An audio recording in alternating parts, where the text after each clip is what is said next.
السلام علیکم ورحمۃ اللہ وبرکاتہ۔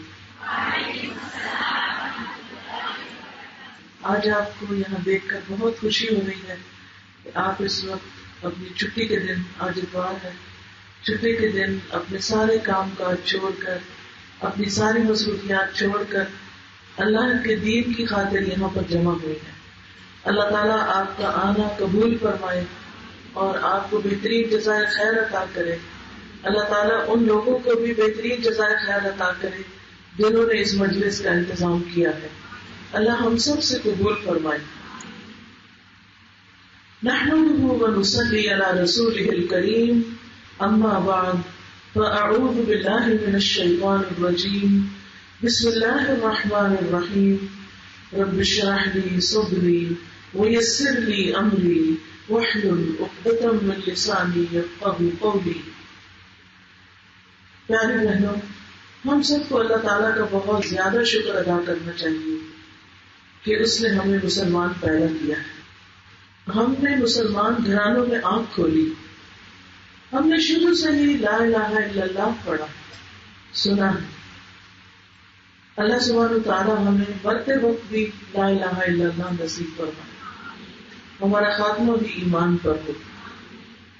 ہماری یہ زندگی اس کا ایک آغاز بھی ہے اور اس کی ایک انتہا بھی ہے، جو اس دنیا کی زندگی ہے۔ اگرچہ اس دنیا کی زندگی ہمیشہ کی زندگی نہیں، بلکہ ہماری ٹوٹل زندگی کا ایک حصہ ہے۔ یعنی اللہ سبحانہ وتعالیٰ نے جب آدم علیہ السلام کو پیدا کیا تو ان کی پشت سے ساری روحوں کو پیدا کیا جنہوں نے دنیا میں آنا تھا۔ پھر ہر کوئی اپنی اپنی باری پر اس دنیا میں آ رہا ہے، اور پھر ایک وقت آتا ہے کہ انسان اس دنیا سے رخصت ہو جاتا ہے۔ کل نفس ذائقۃ الموت، ہر نفس کو موت کا ذائقہ چکھنا ہے۔ ہر ایک پر موت لکھی ہوئی ہے جس سے کوئی بھی فرار حاصل نہیں کر سکتا۔ ہم سب نے واپس جانا ہے، اور جب موت آتی ہے تو وہ یہ نہیں دیکھتی کہ اس کے پیچھے کتنے اس کے پیارے ہیں جو اس کی جدائی کو محسوس کریں گے، جن کی اس کو ضرورت ہے۔ اس شخص کی جس کو وہ جان لے رہے ہوتے ہیں فرشتے، اس کی پیچھے والوں کو کتنی ضرورت ہے، وہ کتنا نیک ہے، یہ کتنا مالدار ہے، یہ نہیں دیکھا جاتا۔ بلکہ جب کسی جان کے جانے کا وقت آتا ہے تو پھر وہ دنیا سے رخصت ہو جاتی ہے۔ ہماری موت کا دن اور وقت سب کچھ لکھا ہوا ہے، جس پر ہم نے اپنے رب کے حضور حاضر ہو جانا ہے اور اپنے رب سے ملاقات کرنی۔ لیکن اس کے لیے بہت ضروری ہے کہ ہم اس ملاقات کی تیاری کریں، کیونکہ اگر تیاری کے بغیر ہم گئے تو بڑی مشکل ہو سکتی ہے۔ جیسے آپ اگر دنیا میں سفر کرنے جا رہے ہوں اور نہ آپ کرایہ لے کر جائیں، اور نہ ہی آپ کوئی اپنے ساتھ کھانے پینے کا سامان لے کر جائیں، اور نہ ہی اپنا سفری اور سامان، تو آپ کا سفر بہت سخت تکلیف دہ ہوگا۔ لیکن اگر آپ پوری تیاری سے نکلے ہیں تو اگرچہ سفر میں دقت اور مشقت ہوتی ہے لیکن آپ کا سفر آسان ہو جائے گا۔ تو جو شخص جتنی اچھی تیاری کے ساتھ نکلتا ہے اس کے لیے اتنی ہی آسانی ہو جاتی ہے۔ تو ہم سب کے لیے ضروری ہے کہ ہم اپنے سفر آخرت کی تیاری کریں۔ لیکن کیا کریں اس کے لیے؟ اس کے لیے ہمیں علم حاصل کرنا ہے، جاننا ہے کہ وہاں کس چیز کی ضرورت ہے، وہاں کیا پوچھا جائے گا، وہاں کیا مانگا جائے گا۔ کیا وہاں ہم سے ہماری دولت کا سوال ہوگا، ہمارے بچوں کا ہوگا، ہمارے رزق روزی کا ہوگا کہ کتنی تھے تمہارے پاس، ہمارے مربع اور زمینیں کتنی تھی، ہماری کوٹیاں اور جائیدادیں کتنی تھی، کیا بنا کے لائے ہو، یہ پوچھا جائے گا؟ نہیں، یہ نہیں پوچھا جائے گا، بلکہ یہ پوچھا جائے گا کہ عمل کر کے کیا آئے، جس کام کے لیے دنیا میں بھیجا گیا تھا، اللہ کی عبادت کا کام، وہ کتنا کیا ہے۔ اللہ کی عبادت کے لیے ہمیں لازم ہے کہ ہم علم حاصل کریں۔ نبی صلی اللہ علیہ وسلم نے فرمایا تھا، طلب العلم فریضۃ علی کل مسلم، علم حاصل کرنا ہر مسلمان پہ فرض ہے۔ ہم سب مسلمان ہیں نا، تو ہم سب کے لیے لازم ہے کہ ہم سیکھیں چاہے زندگی کی کوئی بھی اسٹیج کیوں نہ ہو. بچے تو ان کو تو سیکھنے پڑھنے ڈال ہی دیتے ہیں، اسکول بھی بھیج دیتے ہیں، مدرسے بھی بھیج دیتے ہیں کہ وہ کچھ سیکھ لیں. لیکن عام طور پر دیکھا جاتا ہے کہ جب لڑکیوں کی شادی ہو جاتی ہے، جب وہ مائیں بن جاتی ہیں، جب وہ ذرا عمر بڑی ہو جاتی ہے ان کی، تو ان کا پڑھنے لکھنے کا کوئی شوق ہی نہیں رہتا. حالانکہ ہمارا دین ہمیں یہ بتاتا ہے کہ تم بوڑھے سے لے کر قبر تک علم حاصل کرتے رہو، ساری زندگی علم حاصل کرو، تھوڑا ہو یا زیادہ، کیونکہ علم روشنی ہے، اور روشنی کے بغیر جو سفر کیا جاتا ہے، جس راستے پر چلا جاتا ہے، وہاں انسان ٹھوکریں ہی کھاتا رہتا ہے اور مشکلوں میں ہی پڑا رہتا ہے. لیکن جب اندھیرا، آپ دیکھیں نا، اپنا ہی گھر ہوتا ہے، لیکن اگر آپ کی بجلی چلی گئی، بتی چلی گئی، اور آپ نے بتی نہیں جلائی اور اٹھ کے صرف بتی لینے ہی گئے، تو آپ دیکھیں کہ راستے میں 2 چیزوں سے آپ ٹھوکر کھا لیں. اپنے گھر میں رات کو اٹھتے ہیں بعض اوقات تو اپنے بیڈ کے ساتھ ٹکر کھا جاتے ہیں، اپنے ہی دروازے سے جان ساتھ لگاتے ہیں، کیونکہ اندھیرا ہوتا ہے. تو علم کے بغیر زندگی اندھیری ہوتی ہے.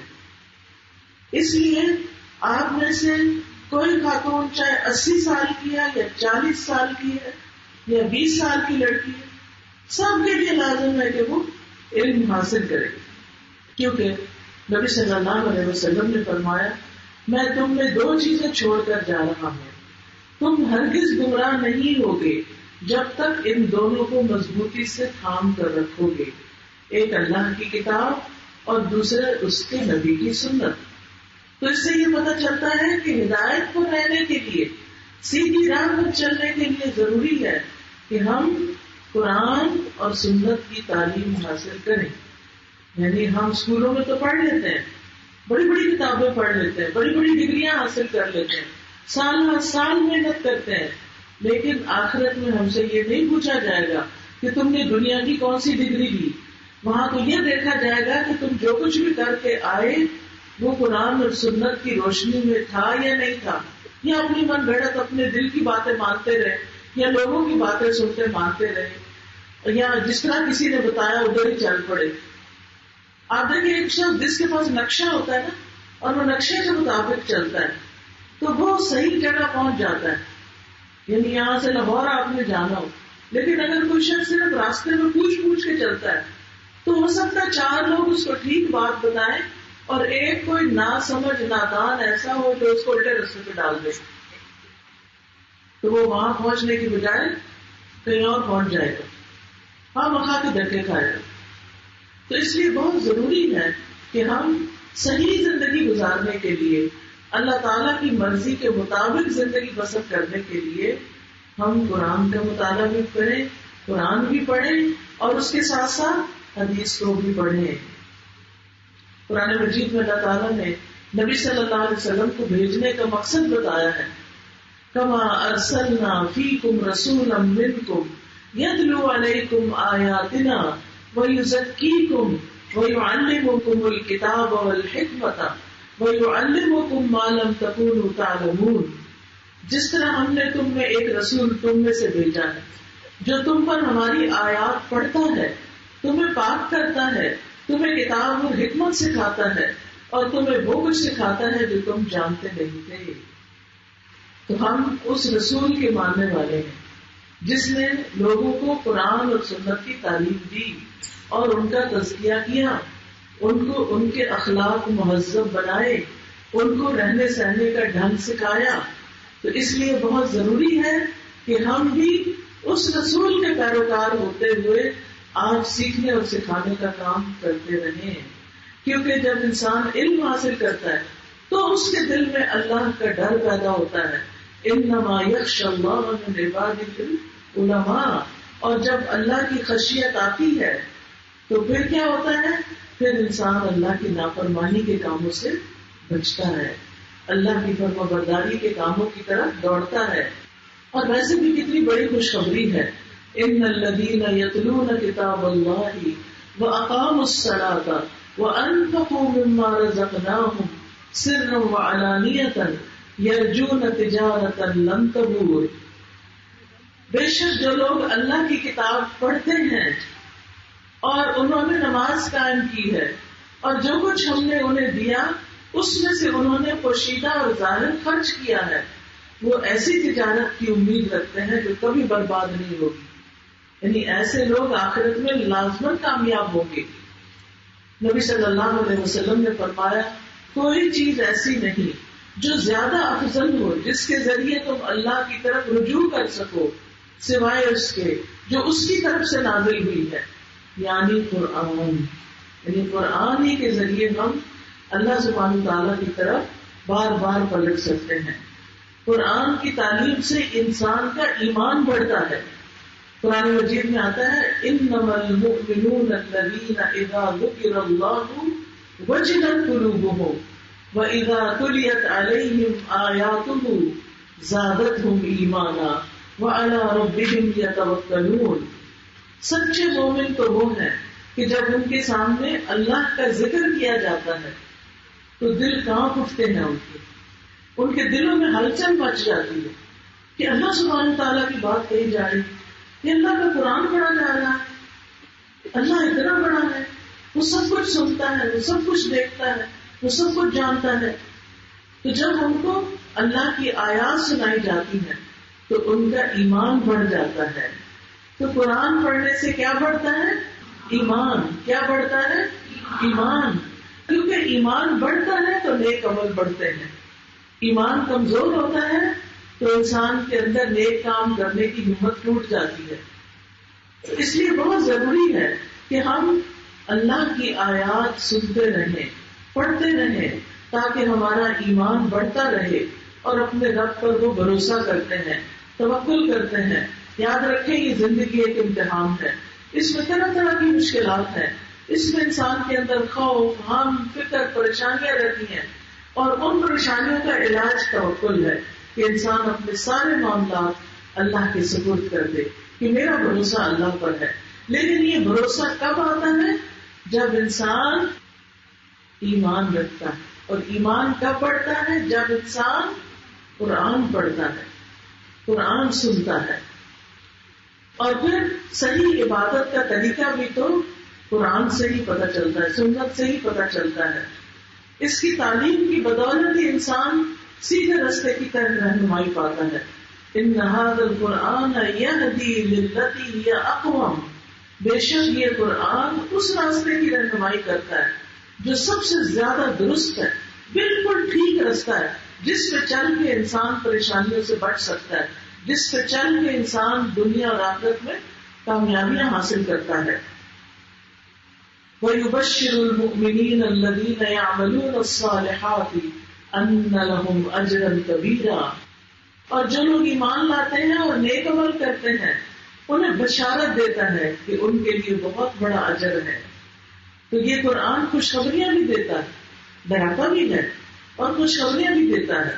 لہذا جو قرآن سے جڑا رہے گا وہ سیدھے راستے پر رہے گا، اور اس کو اللہ تعالیٰ ایک فرقان عطا کرے گا جس کی بدولت وہ گمراہی سے بچ جائے گا۔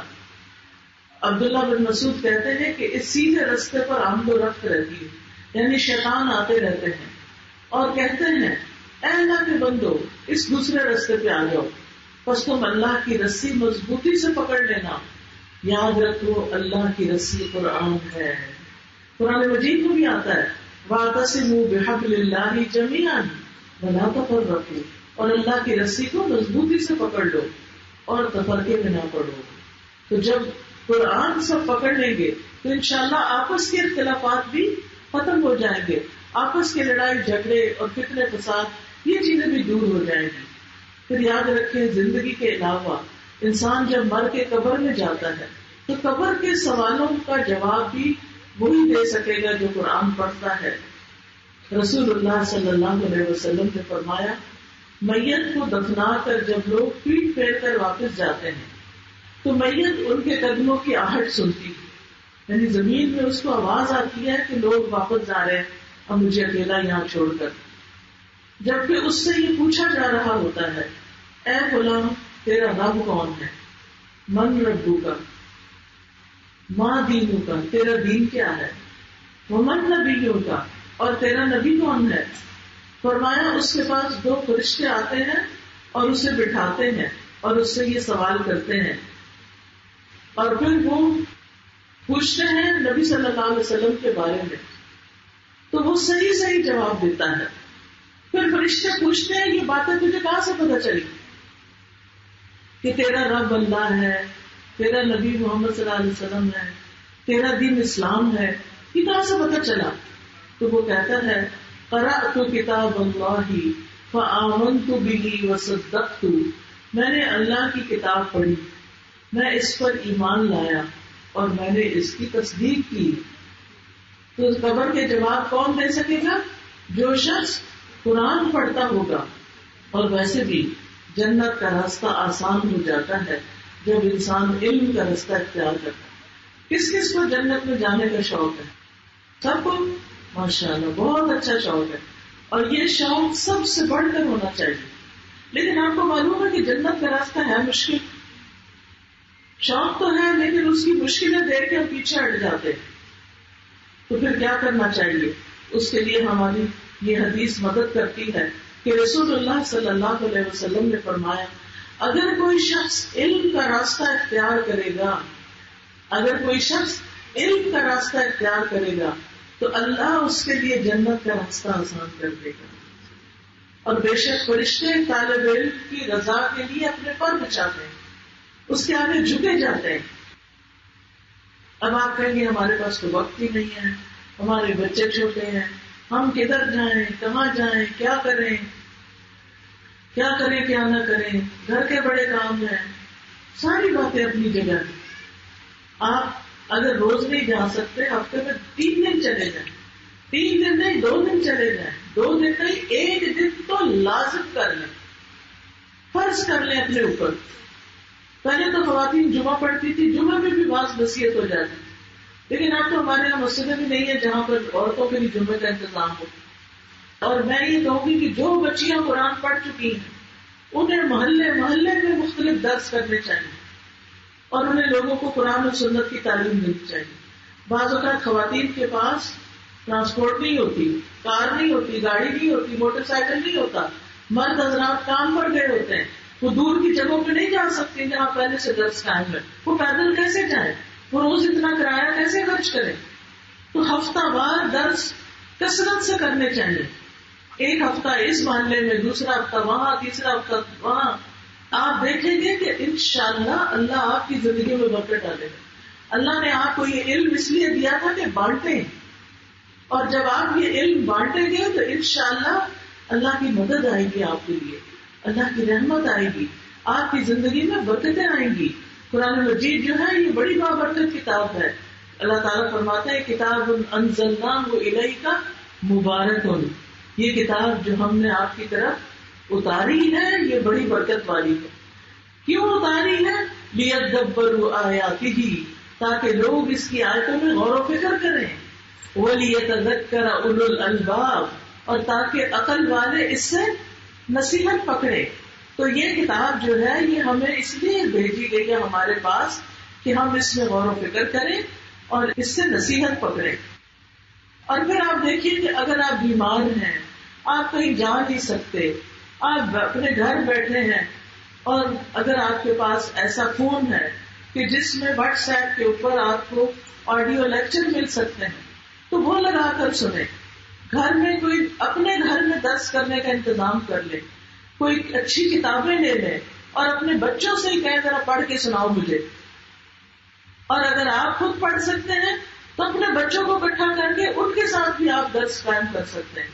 لیکن آج کے بعد آپ میں سے ہر ایک نے علم حاصل کرنے کی کوشش کرنی ہے اور سیکھنے کی اور سکھانے کی.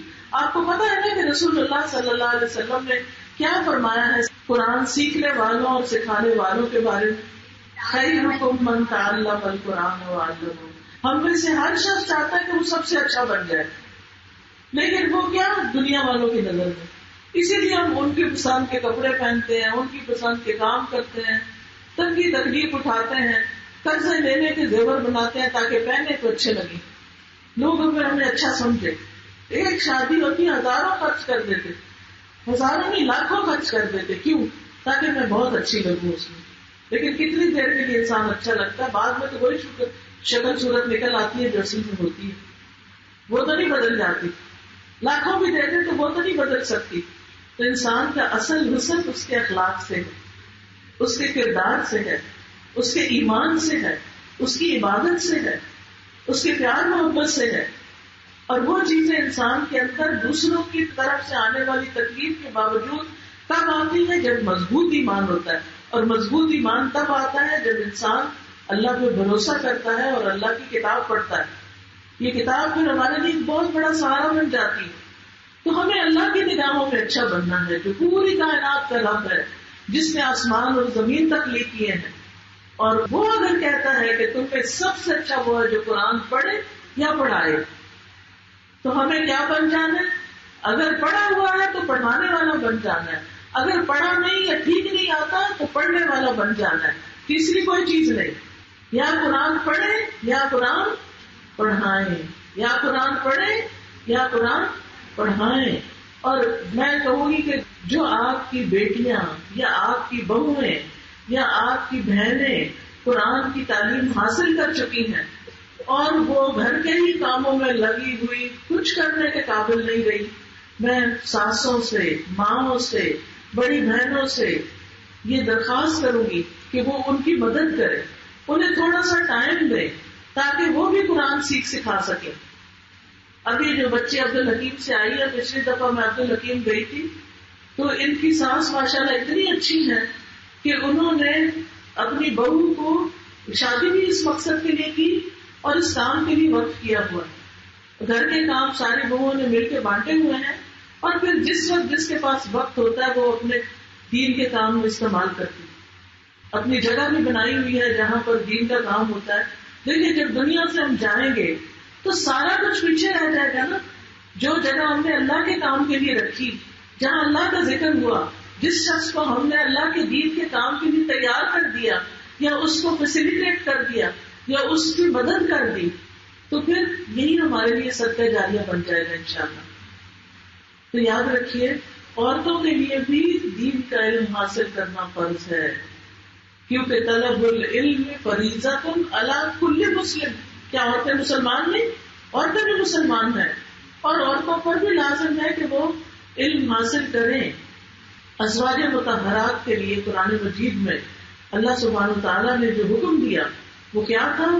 وَاذْكُرْنَ مَا يُتْلَى فِي بُيُوتِكُنَّ مِنْ آیَاتِ اللَّهِ وَالْحِکْمَةِ، اور اللہ کی جن آیات اور دانائی کی باتوں کی تمہارے گھروں میں تلاوت کی جاتی ہے انہیں یاد کرو، ان کا ذکر کرو. یعنی جو تمہارے گھروں میں قرآن اور سنت پڑھایا جاتا ہے تم بھی آگے اس کو سکھاؤ. وَاذْكُرْنَ کا ایک مطلب ہوتا ہے دل میں یاد کرنا، ایک ہوتا ہے زبان سے ذکر کرنا، اور ایک ہوتا ہے دوسرے کے سامنے ذکر کرنا، یعنی دوسرے کو بتاؤ. تو ہمارے لیے نمونہ کون ہے؟ امت کی مائیں کون ہے؟ ازواج مطہرات. ان کو قرآن کیا حکم دے رہا ہے کہ وہ قرآن اور سنت کی تعلیم دیں.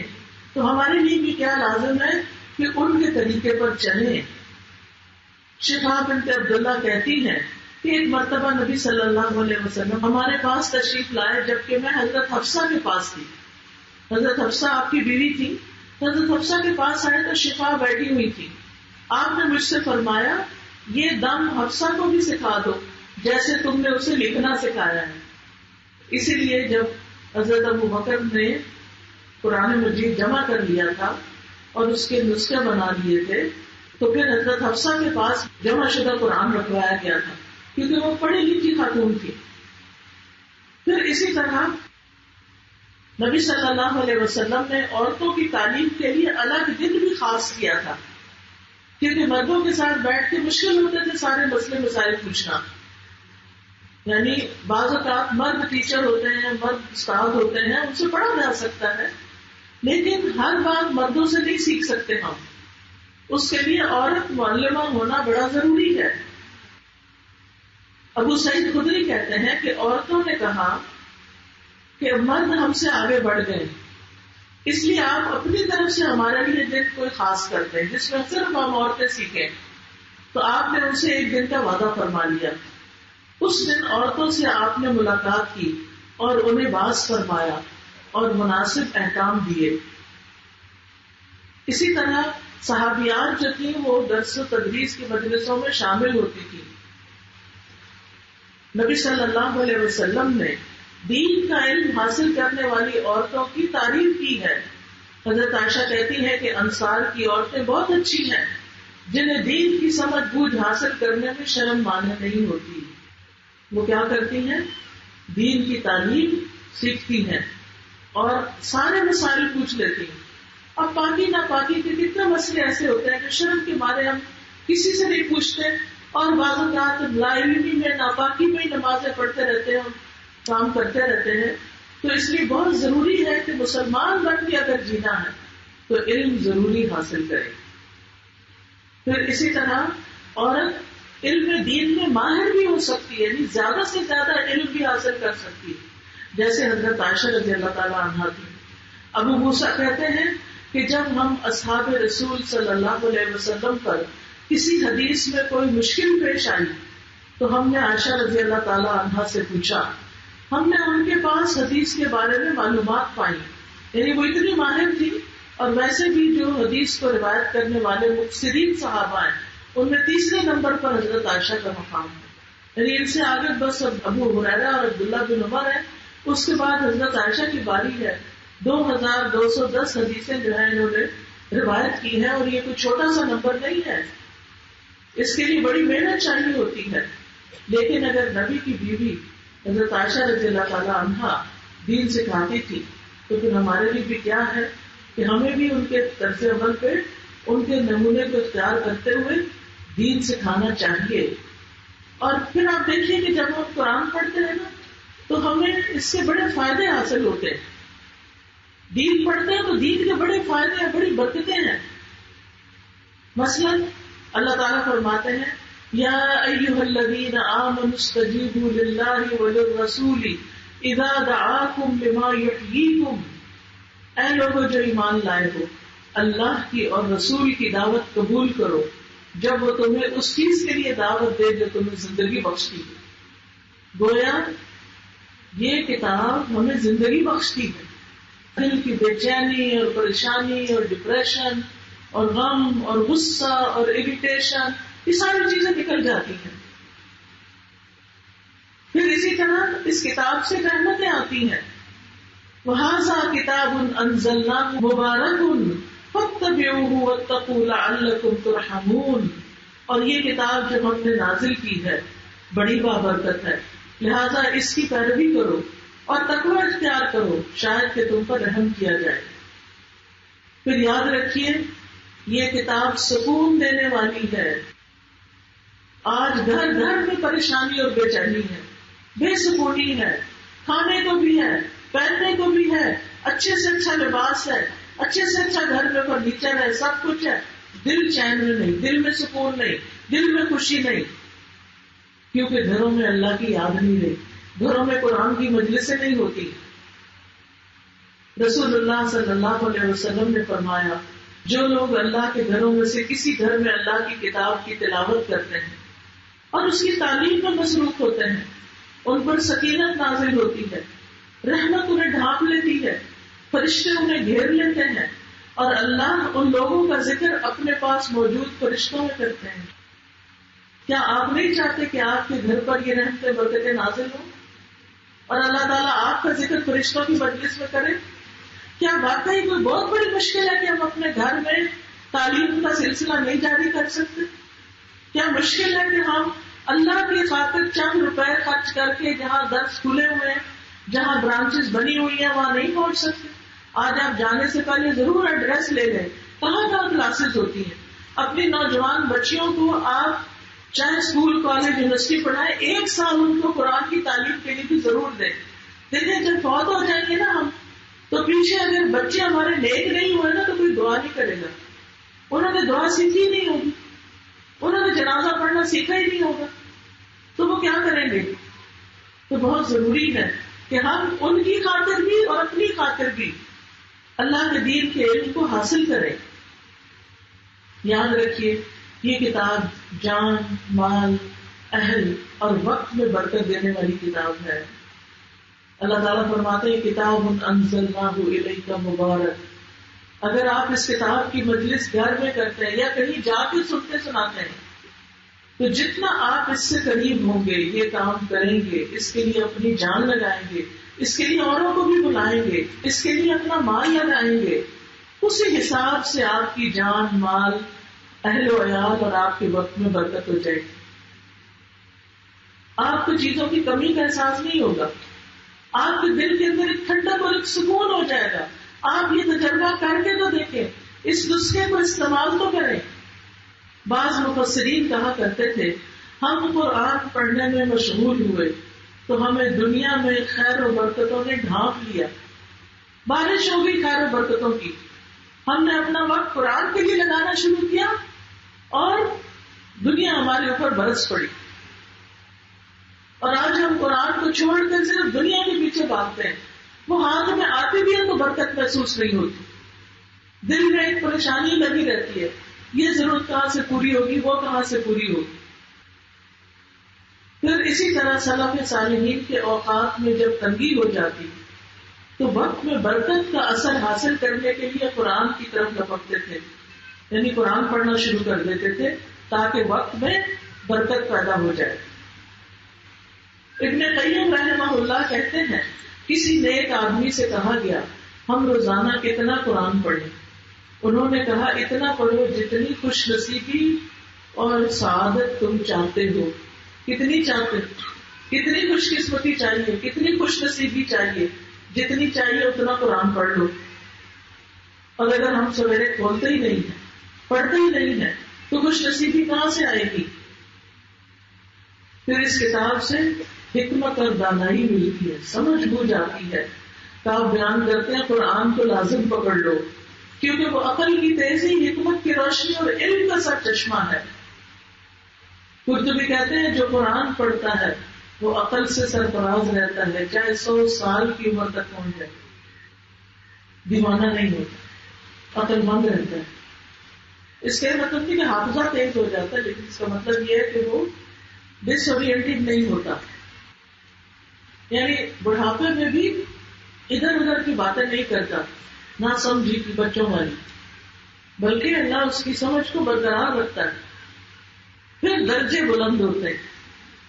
یرفع اللہ الذین آمنوا منکم والذین اوتوا العلم درجات. جتنا جتنا علم حاصل کرتے جائیں گے، اس کو پھیلاتے جائیں گے، اللہ آپ کے درجے بلند کر دے گا، دنیا میں بھی اور آخرت میں بھی اور حشر کے دن بھی. کیا آفت ہوگی نا اس دن. تو قرآن والے، قرآن سے محبت کرنے والے، قرآن ان کے لیے سفارش کر رہا ہوگا. دنیا کی پریشانیوں سے نجات ملتی ہے. ابو ہریرہ کہتے ہیں کہ نبی صلی اللہ علیہ وسلم نے فرمایا کہ اللہ تعالیٰ فرماتا ہے اے ابن آدم تم اپنے آپ کو میری عبادت کے لیے فارغ کر لو، میں تمہارے دل کو بے نیازی سے بھر دوں گا اور تمہارا فقر محتاجی دور کر دوں گا. لیکن اگر تم ایسا نہیں کرو گے تو میں تمہارے دونوں ہاتھ کاموں میں مشغول کر دوں گا اور تمہاری محتاجی دور نہیں کروں گا. تو اللہ کی عبادت کے لیے، علم حاصل کرنے کے لیے وقت نکالیے، ٹائم نکالیے، مال نکالیے. پھر جسم اور روح دونوں کو شفا ملتی ہے. وَنُنَزِّلُ مِنَ الْقُرْآنِ مَا هُوَ شِفَاءٌ وَرَحْمَةٌ لِّلْمُؤْمِنِينَ وَلَا يَزِيدُ الظَّالِمِينَ إِلَّا خَسَارًا. اور قرآن میں جو کچھ نازل کرتے ہیں ہم، وہ تو مومنوں کے لیے شفا اور رحمت ہے، مگر ظالموں کے خسارے ہی میں اضافہ کرتا ہے.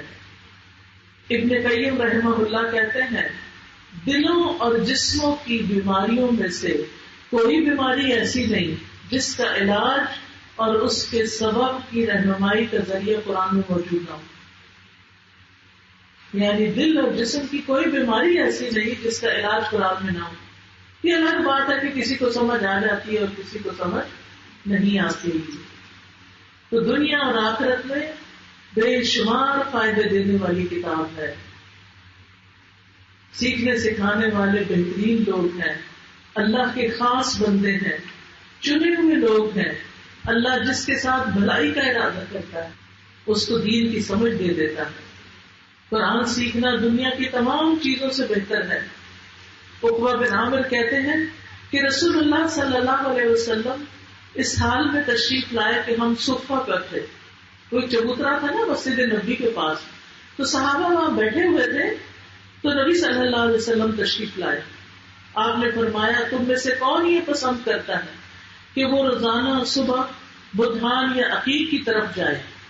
2 منڈیاں تھیں مدینہ شریف میں، اور وہاں سے بغیر کسی گناہ کے یعنی چوری ڈاکے کے، بغیر کسی قطع رحمی کے 2 بڑے بڑے کوہانوں والی اونٹنیاں لے آئے، یعنی مفت لے آئے. ہم نے اس کے اللہ کے رسول ہم سب اس کو پسند کرتے ہیں کہ ہمیں ہر روز اتنی بڑی بڑی چیز مل جائے، مفت مل جائے. تو آپ صلی اللہ علیہ وسلم نے فرمایا کیا تم میں سے کوئی صبح مسجد کی طرف نہیں جاتا کہ وہ اللہ کی کتاب کی 2 آیتیں خود سیکھے یا سکھائے؟ یہ اس کے لیے 2 اونٹنیوں سے بہتر، 3 آیتیں 3 اونٹنیوں سے بہتر، 4 سے بہتر، اور اسی طرح جتنی تعداد زیادہ ہو اس سے بہتر. سبحان اللہ. آخرت میں تو یہی کام آنا. ہر وقت ہم سے گناہ ہوتے رہتے ہیں تو پتہ نہیں کیا بنے گا، ڈر لگتا ہے نا. لیکن جب انسان قرآن پڑھتا ہے تو امید بنتی ہے کہ انشاءاللہ اس کی وجہ سے ایک ایک حرف کے بدلے 10 نیکیاں جمع ہو رہی ہیں. تو اللہ سبحانہ و تعالیٰ اپنے بندوں پر رحم فرماتا ہے. اس قرآن کے بدلے ایک ایک حرف پر 10 نیکیاں، اور قرآن کو پڑھنا زمین و آسمان میں تذکروں کا باعث بن جاتا ہے. نبی صلی اللہ علیہ وسلم نے فرمایا قرآن کی تلاوت کا اہتمام کیا کرو، کیونکہ وہ آسمان میں تیرے لیے باعث رحمت اور زمین میں تیرے لیے باعث تذکرہ ہے. یعنی قرآن کے ذریعے تمہیں عزت اور مقام ملے گا، آخرت میں بھی دنیا میں بھی. اور صاحب قرآن کا اکرام کیا ہے کہ جب نبی صلی اللہ علیہ وسلم احد کے شہیدوں کو دفن کر رہے تھے، 2 لوگوں کو ایک ہی کپڑے میں کفن دے رہے تھے، تو پوچھتے تھے اس میں سے قرآن کس کو زیادہ یاد ہے. پھر جب ان دونوں میں سے کسی ایک کی طرف اشارہ کیا جاتا تو لحد میں آگے اس کو رکھا جاتا. یعنی دنیا میں بھی عزت، مرتے وقت بھی ہر جگہ قرآن والے آگے آ جائیں. اللہ کے خاص بندے ہیں، VIP جس طرح ہوتے ہیں. جیسے بڑے لوگ ہوتے ہیں نا، تو قیامت کے دن بڑے لوگ دنیا والے بڑے لوگ نہیں ہوں گے سوائے ان کے جنہوں نے اللہ کی کتاب کو پڑھا اور پڑھایا اور اس پر عمل بھی کیا. وہ اللہ کے خاص بندے ہیں، اہل القرآن. تمام مخلوقات اس شخص کے لیے دعائیں کرتی ہے جو علم حاصل کرتا ہے اور خیر کی باتیں سکھاتا ہے. مرنے کے بعد بھی انسان کو بہت فائدے ہیں قرآن پڑھنے کے. قبر میں جب مردے کو رکھ دیا جاتا ہے تو سر کی طرف سے ایک فرشتہ آتا ہے تو تلاوت قرآن اس کو روک دیتی ہے. جب سامنے سے فرشتہ آتا ہے تو صدقہ اس کو پیچھے کر دیتا ہے. جب پاؤں کی طرف سے آتا ہے تو مسجد کی طرف چل کے جانا اسے دور کر دیتا ہے. یعنی انسان کی نیکیاں قبر میں اس کو چاروں طرف سے گھیر لیتی ہیں، کوئی عذاب نہیں آنے دیتی. تو سر کی طرف سے کچھ آئے تو قرآن، کیونکہ ہم جو پڑھتے ہیں منہ سے پڑھتے ہیں، سر میں حفظ کرتے ہیں، یاد کرتے ہیں، ترجمہ پڑھتے ہیں، غور و فکر کرتے ہیں اور بات کرتے ہیں، یہ سب کچھ سر سے ہی ہوتا ہے. تو پھر اس سارے حصے کی حفاظت قرآن کرے گا. لیکن اگر پڑھا ہی نہیں تو پھر کیا بنے گا؟ آپ فکر ہی نہ کریں کہ آپ عمر کے کس حصے میں، پھر کچھ شرم نہ کریں. نہیں آپ نے پڑھا، بچپن میں نہیں پڑھا کسی نے، اب قاعدہ اٹھا لے. اپنی بیٹی سے کیا آپ کو پڑھائے. آپ کو معلوم ہے میری والدہ ماشاءاللہ 78 سال کی ہوئی ہیں، فوت ہوئی ہیں 2 ہفتے پہلے. اللہ ان پر اپنی رحمت اور بخشش کی بارش کرے. ان کی عمر 78 سال تھی اور بیمار ہونے سے ایک دن پہلے بھی کلاس میں تھی. پہلے تو ہم ماشاءاللہ 12 بہن بھائی تھے اور ان کو بالکل فرصت نہیں ملتی تھی، لیکن ہر روز صبح پھر بھی قرآن پڑھتی تھی. ہم نے جب بھی بچپن سے آنکھ کھولی اپنے گھر میں تو امی کی آواز سنی قرآن کی. وہ ہم سے کئی پہلے اٹھتی تھی اور نماز وغیرہ پڑھ کے تلاوت بلند آواز سے کرتی تھی. تو سارے بہن بھائی جو سین میں ہم سوتے تھے، سرگودا کے رہنے والے، گرمیوں کے موسم میں کمرے کے اندر نہیں باہر سے چارپائیاں لگی، ساری ایک لائن میں پورا سین بھرا ہوتا تھا. ماشاءاللہ اتنے بہن بھائی تھے. تو ان کی آواز سب گھر میں گونج رہی ہوتی تھی. اس وقت ان کا معمول زیادہ تر اپنی نمازیں اور تلاوت ہی تھا، اور زیادہ پڑھنا پڑھانا نہیں تھا، کیونکہ ان کے پاس وقت بھی کم تھا. لیکن جس وقت جو ہی بچے ذرا بڑے ہوئے، اس وقت بھی ہفتے میں ایک دن درس وغیرہ میں جاتی تھی، لیکن جب بچے بڑے ہوئے اور الہدا میں آ گئی تو پھر وہ طالب علم بن گئی. میں پڑھا رہی ہوتی تھی، وہ پڑھ رہی ہوتی تھی. مجھ سے میری والدہ بڑی تھی، اتنی عاجزی تھی ان کے اندر کہ کبھی انہوں نے یہ نہیں سوچا کہ میں اپنی بیٹی سے کیوں پڑھوں، یہ تو چھوٹی ہے مجھ سے. شوق سے بیٹھتی تھی کلاس میں، ہر کلاس میں. ابھی ہمارا ایک نیا کورس شروع ہوا تھا تدبر القرآن کا، تو انہیں پتا چل گیا کہ کوئی نیا کورس شروع ہوا، تو کہتے تھے اس میں کیا ہے، تو وہاں پہنچ گئی. تعلیم القرآن کو کئی بار انہوں نے کیا، حدیث کو، تجوید کو، جہاں موقع ملا وہاں بیٹھ گئی. پھر لکھتی بھی تھی. ابھی ان کی وفات کے بعد میں نے ان کو وہ جب دراز کھولا تو اس میں ان کی ڈائریاں، کاپیاں، نوٹس بنائے ہوئے، ان کے پرچے بھی نکلے جس میں انہوں نے ایگزام دیے ہوئے تھے. تو اس سے خوش رہتی تھی، مزاج بھی بہت اچھا رہتا تھا. کوئی ان کو بچوں کے کاموں میں انٹرفیئرنس نہیں، ہر کوئی اپنا اپنا کام کرے. کوئی ان سے آ کے کسی کی شکایت بھی کرتا تھا کہ مجھے نہیں یہ باتیں سمجھ آتی تمہاری، کسی غیبت سے دلچسپی نہیں کہ ہاں مجھے بتاؤ تمہاری ساس نے کیا کیا. اتنے 12 بچوں کے سسرال ہوں تو ان سے نبھانا آسان تو نہیں ہوتا. لیکن چونکہ انہوں نے اپنا ایک مقصد بنا لیا تھا، ایک فوکس کیا ہوا تھا کہ میں نے تو پڑھنا ہے. بہوؤں کو ان کے حال پہ چھوڑ دیا کہ وہ اپنے اپنے بچے گھر سنبھالیں، بیٹیاں اپنے اپنے گھروں میں ہوں اور وہ اپنی زندگی گزاریں.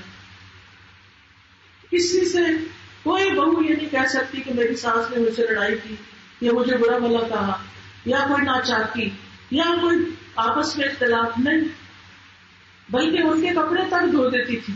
جب اچھی جوان تھی تو بڑے بھائی کی شادی ہوئی تو بہنیں ہم کہتے تھے کہ اب آپ دیکھیں نا، بہو تو خدمت کرتی ہیں تو آپ ان کی خدمت کر رہے ہیں. تو کہتے کیا تم لوگ تو نہیں پالا، وہ بھی تو بیٹی ہے.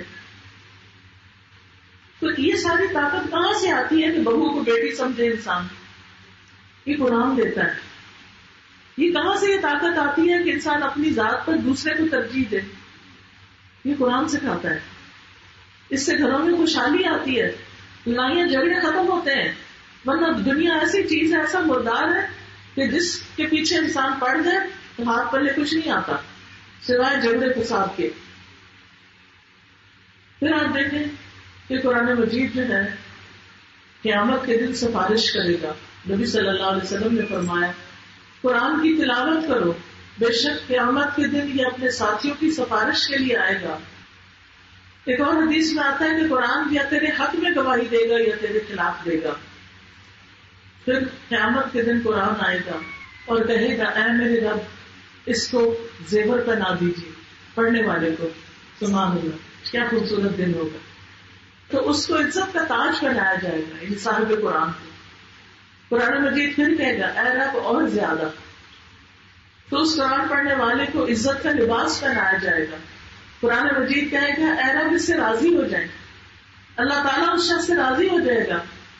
پھر اس سے کہا جائے گا قرآن پڑھتے جاؤ اور چڑھتے جاؤ، ہر آیت کے ساتھ ایک نیکی بھی زیادہ کر دی جائے گی. اور جتنا جتنا یاد ہوگا وہاں تک انسان پڑھتا جائے گا اور چڑھتا جائے گا.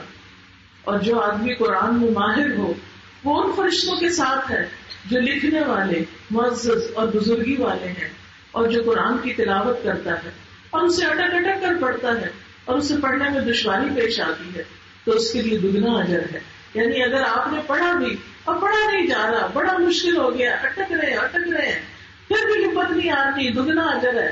عام بندے کو ایک حرف پہ 10 نیکیاں، اٹکنے والے کو 10 کے 10 20 نیکیاں. اللہ تعالیٰ کسی کو بھی محروم نہیں کرتا. اس لیے بس آپ نے نیت میں پکا ارادہ کر لینا ہے کہ انشاءاللہ میں کوئی نہ کوئی برانچ جوائن کروں گی، کوئی نہ کوئی اپنے گھر بھی درس کرواؤں گی، اور اس طرح کی مجلس ہے پورے میاں چندوں میں آگ ہو جائے انشاءاللہ. لیکن جو شخص قرآن سے روگردانی کرتا ہے تو اس کی زندگی تنگ ہو جاتی ہے. قرآن سے منہ موڑنے کی وجہ سے زندگی میں پریشانیاں آتی ہیں. قرآن مجید سے منہ موڑنے کی وجہ سے زندگی میں پریشانیاں آتی ہیں. اللہ سبحانہ وتعالیٰ سورہ طٰہٰ میں فرماتے ہیں وَمَنْ أَعْرَضَ عَنْ ذِكْرِي فَإِنَّ لَهُ مَعِيشَةً ضَنْكًا وَنَحْشُرُهُ يَوْمَ الْقِيَامَةِ أَعْمَى قَالَ رَبِّ لِمَ حَشَرْتَنِي أَعْمَى وَقَدْ كُنْتُ بَصِيرًا قَالَ كَذَلِكَ أَتَتْكَ آيَاتُنَا فَنَسِيتَهَا وَكَذَلِكَ الْيَوْمَ تُنْسَى.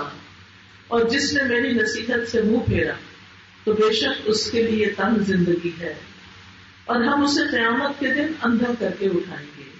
وہ کہے گا اے میرے رب تو نے مجھے اندھا کر کے کیوں اٹھایا حالانکہ میں تو دیکھنے والا تھا.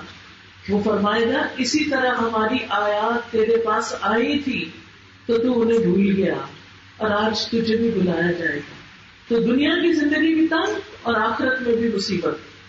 اس لیے گھروں میں قرآن کھل جانا چاہیے اور جس کے ساتھ اللہ بھلائی کا ارادہ کرتا ہے اس کو دین کی سمجھ دیتا ہے. گویا حافظ ابن حجر اسقلانی کہتے ہیں جو دین میں سمجھ حاصل نہیں کرتا وہ اسلام کے اصول و قواعد نہیں سیکھتا وہ بھلائی سے محروم کر دیا گیا. جس نے دین کا علم حاصل نہیں کیا وہ بھلائی سے محروم کر دیا گیا.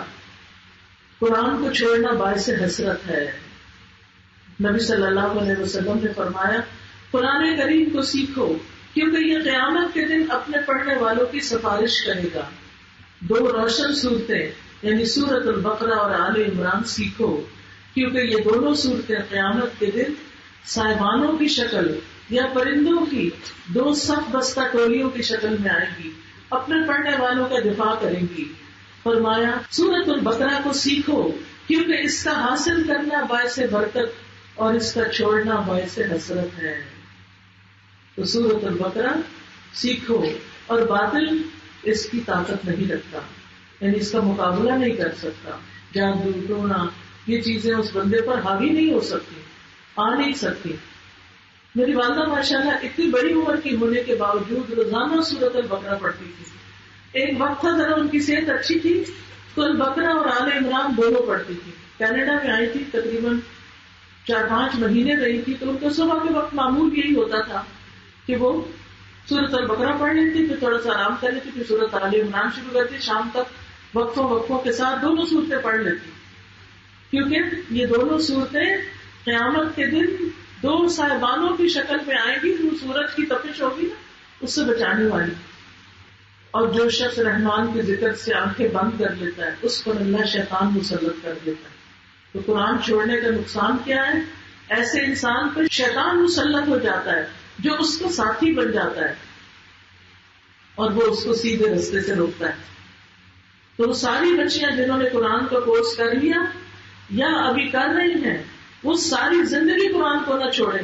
اگر چھوڑا تو شیطان مسلط ہو جائے گا اور وہ پھر اپنے رستے پہ لے جائے گا. اور منافق کی صفت کیا ہے؟ دین کی سمجھ نہ ہونا. رسول اللہ صلی اللہ علیہ وسلم نے فرمایا 2 خصلتیں ایسی ہیں جو کبھی منافق میں جمع نہیں ہوتی، اچھا اخلاق اور دین کی سمجھ. تو ہم سب کو دعا کرنی چاہیے کہ اللہ تعالیٰ ہمیں دین کا علم عطا فرمائے اور اس پر عمل کی توفیق عطا فرمائے، اس کو دور دور تک پھیلانے کی توفیق عطا فرمائے، اپنا جان مال تن دھن اس کام میں لگانے کی توفیق عطا فرمائے. سبحان اللہ والحمد للہ ولا الہ الا اللہ واللہ اکبر ولا حول ولا قوة الا باللہ العلی العظیم. اللہم صل علی محمد وعلى آل محمد كما صليت على إبراهيم وعلى آل إبراهيم إنك حميد مجيد. اللهم بارك على محمد وعلى آل محمد كما باركت على إبراهيم وعلى آل إبراهيم إنك حميد مجيد. یا رب العالمین ہمارے علم میں اضافہ فرما. رب زدنی علما رب زدنی علما رب زدنی علما. اللهم إني أسألك علما نافعا وأعوذ بك من علم لا ينفع. اللهم انفعني بما علمتني وعلمني ما ينفعني وزدني علما وارزقني علما تنفعني به. اللهم علمنا الكتاب اللهم فقهنا في الدين اللهم اجعل القرآن ربيع قلوبنا ونور صدورنا وجلاء أحزاننا وذهاب همومنا وغمومنا. یا اللہ اس کتاب کو ہمارے دلوں کی بہار، سینوں کا نور، غموں میں روشنی اور پریشانیوں کی دوری کا ذریعہ بنا دے. اللہ ہمیں ہمت دے، صحت دے، عافیت عطا کر کہ ہم اپنی باقی زندگی کا زیادہ سے زیادہ وقت قرآن کے ساتھ گزارے. یا اللہ تم ہمارے اوقات میں برکت پیدا کر دے. یا اللہ تم ہمیں ہر بری بیماریوں سے نجات دے. اللہ جو بیمار ہے انہیں صحت عطا کر دے. اللہ جو گھریلو پریشانیاں کے شکار ہیں ان کی پریشانیاں دور کر دے. جن کے اوپر کوئی برے اثرات ہیں ان کے اثرات دور کر دے. یا رب العالمین ہمیں آپس میں گھروں میں اتفاق اور محبت عطا کر دے اور نیکیوں کے راستے میں ہمیں چلتے رہنے بھاگتے رہنے کی توفیق عطا فرما دے. یا اللہ جتنی بہنیں آئی ہیں ان کی جو دعائیں ہیں اپنے لیے، اپنے بچوں کے لیے، بیماریوں کے لیے، یا اللہ ان سب دعاؤں کو قبول فرما. اللہ ہم سب کو زیادہ سے زیادہ اپنا تقرب عطا فرما. یا اللہ مالی پریشانیوں میں جو گرفتار ہیں، جن کے پاس جاب نہیں، جن کا کاروبار ٹھیک نہیں چل رہا، اللہ ان کی مدد فرما. یا اللہ جو بچوں کی بیماریوں کے لیے پریشان ہیں ان کی پریشانیاں دور کر دے. اللہ ہمارے والدین پر رحمت فرما. رب ارحمہما کما ربیانی صغیرا رب ارحمہما کما ربیانی صغیرا رب ارحمہما کما ربیانی صغیرا. اللهم اغفر لهم وارحمهم وعافهم واعف عنهم واكرم نزلهم ووسع مدخلهم واغسلهم بالماء والثلج والبرد ونقهم من الخطايا كما ينقى الثوب الابيض من الدنس. اللهم ابدلهم دارا خيرا من دارهم واهلا خيرا من اهلهم وزوجا خيرا من زوجهم. اللهم ادخلهم الجنة اللهم ادخلهم الجنة وأعذهم من عذاب القبر ومن عذاب النار. ربنا آتنا في الدنيا حسنة وفي الآخرة حسنة وقنا عذاب النار. ربنا هب لنا من أزواجنا وذرياتنا قرة أعين واجعلنا للمتقين إماما. اللهم اكفنا بحلالك عن حرامك وأغننا بفضلك عمن سواك. اللہ ہم سب پر اپنی رحمتیں اور برکتیں نازل فرما. ربنا تقبل منا انك انت السميع العليم وتب علينا انك انت التواب الرحيم. وصلى الله تعالى على خير خلقه محمد وعلى آله وأصحابه وأهل بيته أجمعين برحمتك يا أرحم الراحمين. إلهي آمين. سبحانك اللهم وبحمدك أشهد أن لا إله إلا أنت أستغفرك وأتوب إليك. السلام علیکم ورحمۃ اللہ وبرکاتہ.